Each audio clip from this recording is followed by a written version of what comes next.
نعمتیں بانٹتا جسمت وہ ذیشان گیا، نعمتیں بانٹتا جسمت وہ ذیشان گیا، نعمتیں بانٹتا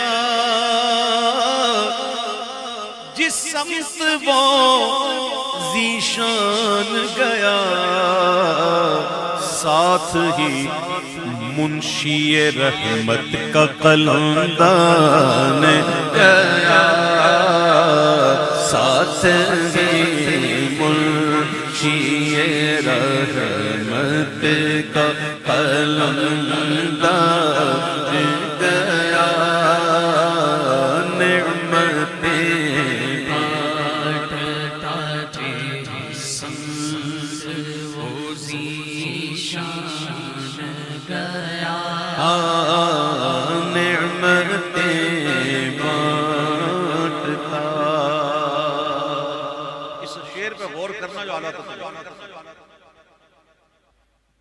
یہ ایسا شعر ہے آپ دیکھیں گے اس میں بڑی باریکی،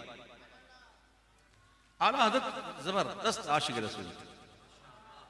یہ کوئی ڈھکی چھپی بات کہے، یہ ہمارے کہنے کے محتاج تو نہیں اعلیٰ حضرت کہ ہم کہیں عاشق رسول تھے، ان کا نام ہی کافی، بلکہ کسی کے عشق کو آزمانا ہو تو نام لو اعلیٰ حضرت کا۔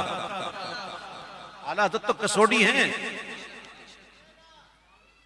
اعلیٰ حضرت کیسے عاشق تھے سنیے گا، اس شعر میں بڑی بات ہے۔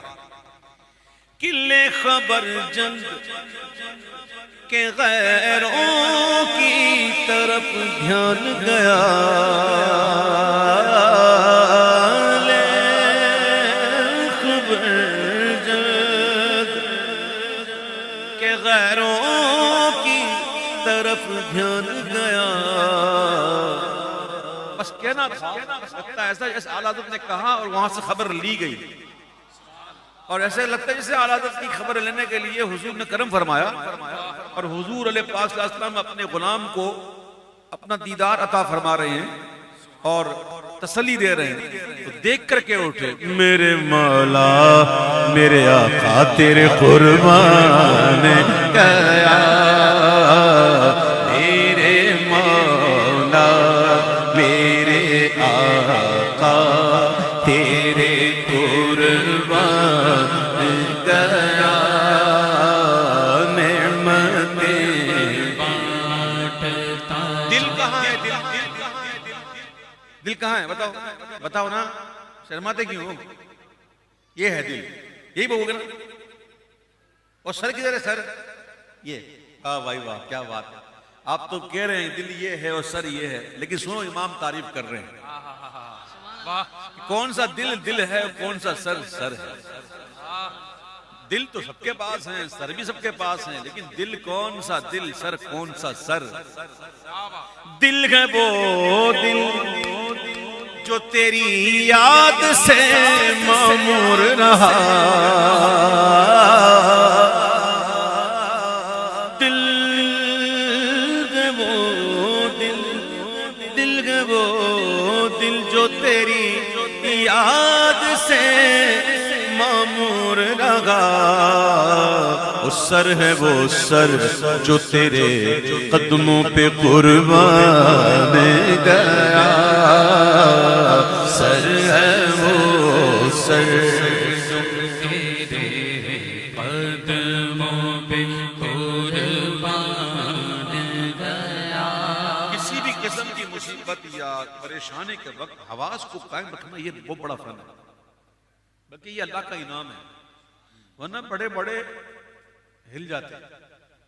اپنے آپ کو سنبھالنا یہ بڑی کمال کی بات ہے، سبحان اللہ۔ ایک جنگ میں ایک صحابی رسول لڑتے زخموں سے چور اور شہادت کے قریب ہوئے، اور ان کو یقین ہوا کہ اب میری شہادت ہونے والی ہے۔ ایسے میں نہ بچوں کا خیال، نہ گھر والوں کا خیال، نہ مال کا خیال، کچھ نہیں، خیال حضور کا، اور آنکھیں زمین پہ ہیں، اٹھنے کی طاقت نہیں، زخموں سے چور چور ہیں، اور نگاہیں مصطفیٰ کو ڈھونڈ رہی تھی. وہی آنکھ ان کا جو منہ تکے، وہی لب کے محو ہنات کے، وہی سر جو ان کے لیے جھکے، وہی دل جو ان پہ نثار ہے. نگاہیں حضور کو ڈھونڈ رہی ہیں، کہیں سے حضور نظر آ رہا ہے. آخری وقت ہے، کہیں توجہ نہیں. یقین ہو گیا کہ اب یہ شہادت نصیب میں ہے، اور توجہ کہاں ہے؟ نگاہیں کیا ڈھونڈ رہی ہیں؟ حضور کے چہرے کو ڈھونڈ رہی ہیں. بالآخر کرم فرمایا حضور نے، اور سرکار نظر آ گئے. اب سرکار تو نظر آ گئے، طاقت تو ہے نہیں اٹھنے کی، چلنے کی طاقت نہیں، اٹھنے کی طاقت نہیں. تو کیا کیا؟ گھٹنوں اور کونیوں کے بل خود کو بہت مشکل سے جو ہے وہ حضور کے قدموں تک آئے، اور اپنا سر حضور کے قدموں پر رکھا اور کہا رضیت باللہ ربا اسلام دین بسیدنا محمد صلی اللہ علیہ وسلم نبی و رسولہ. حضور میں اسلام کے دین ہونے پر راضی، اللہ کے رب ہونے پر راضی، اسلام کے دین ہونے پر راضی، اور آپ کے رسول ہونے پر راضی. اور یہ کہہ کر اپنی جان حضور کے قدموں پہ قربان کر دی. دل ہے وہ دل جو تیری یاد سے معمور رہا، سر ہے وہ سر جو تیرے قدموں پہ قربان گیا، سر ہے وہ سر جو تیرے قدموں پہ قربان گیا. اللہ تعالیٰ قرآن مجید فرقان حمید میں ارشاد فرماتا ہے، اور یہ ایسی آیت کریمہ ہے کہ جب آپ جاتے ہو نکاح میں کسی کی، تو خطبے میں یہ آیت آپ سنتے ہی ہیں. اللہ فرماتا ہے مومنوں سے، یا ایھا الذین آمنوا اتقوا اللہ، اے ایمان والو، یعنی وہ لوگوں جو ایمان لائے. تو ایمان والوں سے اللہ مخاطب ہے. اللہ فرماتا ہے اے ایمان والو اللہ سے ڈرو. ڈرتا وہی ہے جو مومن ہو، ڈرتا وہی ہے جو مومن ہے. اچھا، تقوی کی جو نا قسمیں، 4 قسمیں. اس میں جو عام لوگوں کا تقوی ہے نا، پتہ ہے کیا ہے؟ کہ اللہ کی ذات میں کسی کو شریک نہ کرے. ایک مانے اس کی ذات میں کسی کو شریک. یہ ہے عام لوگوں کا تقوی. پھر خواص ہوتے ہیں، اولیاء ہوتے ہیں، پھر اس پہ بھی خواص ہوتے ہیں، پھر انبیاء ہوتے ہیں. سب کا تقوی الگ الگ ہوتا ہے. تقوی کی قسمیں. اے ایمان والو اللہ سے ڈرو حق تقاتہ، جیسا اس سے ڈرنے کا حق ہے. وَلَا تَمُوتُنَّ، اور ہرگز نہ مرنا، اِلَّا وَأَنْتُمْ مُسْلِمُونَ، مگر مسلمان ہو کر. اللہ نے ایمان دیا نا، اللہ ایمان دینے والا ہے، وہ ہمیں مسلمان بنانے والا ہے، ہمیں صاحب ایمان کرنے والا وہی رب ہے. اپنے محبوب کے صدقے میں ہم پر کرم کیا اس نے. تو وہ رب کہتا ہے کہ میں نے ایمان دیا نا، اب اس کو سلامت رکھنا، اور جب میری بارگاہ میں آنا تو ایمان سلامت لے کے آنا. اعلیٰ حضرت سے پوچھتے ہیں یا سیدی بتائیے کہ ایمان سلامت کیسے رہے؟ تو اعلیٰ حضرت نے 2 مصروں میں بات بتا دی، بھئی یہ کر لو ایمان سلامت. تو کون سی بات؟ اینے جانا اینے مانا، نہ رکھا غیر سے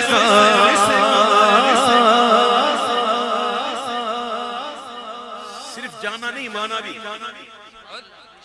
جاننا اور ہے، ماننا اور ہے.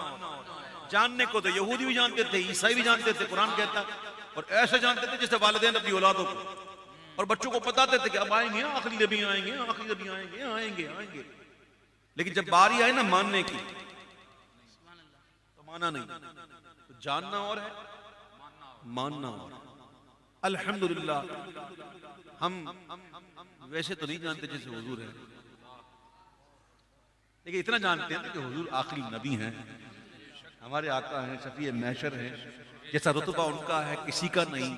وہ محبوب ہیں، اللہ کے محبوب ہیں، وہ وجہ تخلیق کائنات ہیں، وہ شفاعت کرنے والے گناہ گاروں کی شفاعت کرنے والے آقا ہیں. ہم جانتے ہیں اور الحمدللہ مانتے بھی ہیں.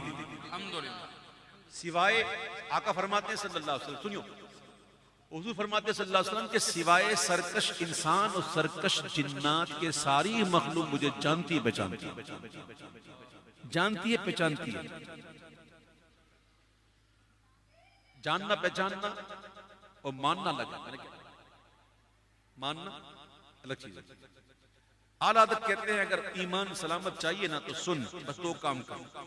انہیں جانا انہیں مانا نہ رکھا غیر سے کام. للہ الحمد للہ الحمد میں دنیا سے مسلمان گیا. للہ الحمد میں دنیا سے مسلمان گیا. وللہ العزت ولرسولہ وللمؤمنین ولکن المنافقین لا یعلمون. عزت اللہ کے لیے ہے اور اس کے رسول کے لیے ہے اور مومنین کے لیے ہے، لیکن یہ منافق جو ہے نا یہ جانتے ہی نہیں. میرے پیارے بھائیوں، اللہ کے جو انبیاء جو ہیں، انبیاء رسول جو ہیں، اولو العزم بھی ہو گئے یا بڑے بڑے جتنے بھی انبیاء گزرے ہیں چنے ہوئے سارے، ان کی بڑی شان ہے. اور اگر آپ قرآن کا مطالعہ کریں تو ابراہیم علیہ السلام کی شان تو ایسی ہے کہ قرآن کہتا ہے کہ اپنی امت کی بارے میں اللہ سے جھگڑنے لگے. کیا شان ہے ان کی. موسیٰ علیہ السلام جب حضور معراج میں تشریف لے گئے تو ایک بڑے بلند آواز سے گفتگو ہو رہی تھی، اللہ سے وہ کلام کر رہا تھا. تو آپ نے پوچھا جبریل یہ کون ہے؟ کہا یہ موسیٰ ہے.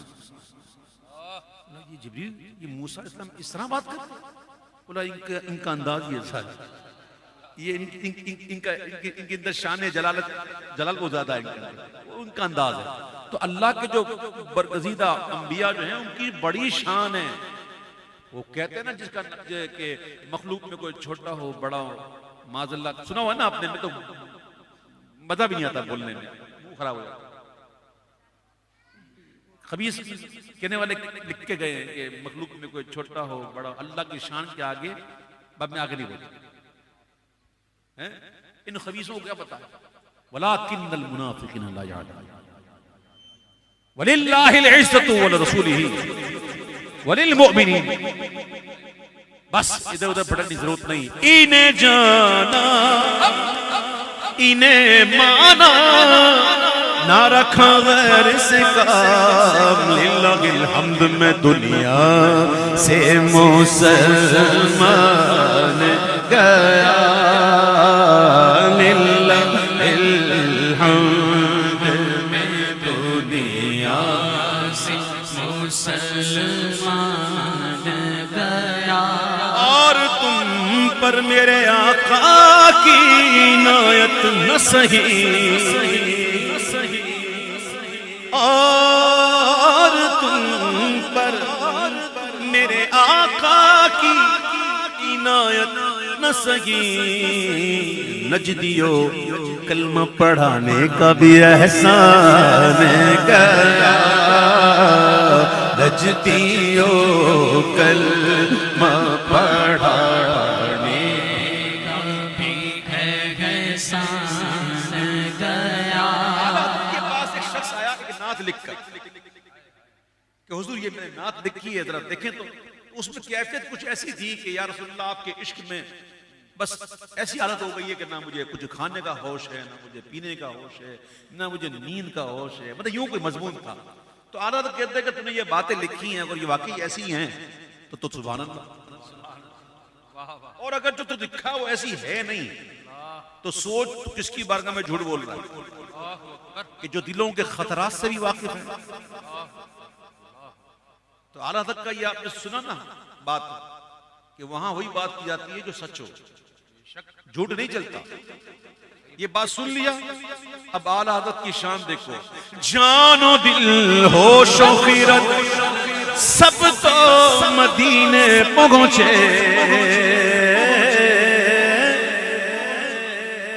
آیا تمہارے لیے اٹھے بھی وہاں تمہارے لیے. یہ ہیں اعلیٰ حضرت, یہ ہیں اعلیٰ. ادھر مخلوق میں شامل, ادھر اللہ سے واصل. بندہ تو وہی ہو نا کہ رہے دنیا میں سب کے ساتھ رہے, بندوں کے ساتھ رہے, لیکن دل اس کا ادھر ہی ہو. اعلیٰ حضرت جان و دل ہوش و خیرت سب تو مدینے پہنچے, تم نہیں چلتے رضا سارا تو سامان گیا, تم نہیں چلتے رضا سارا تو سامان گیا.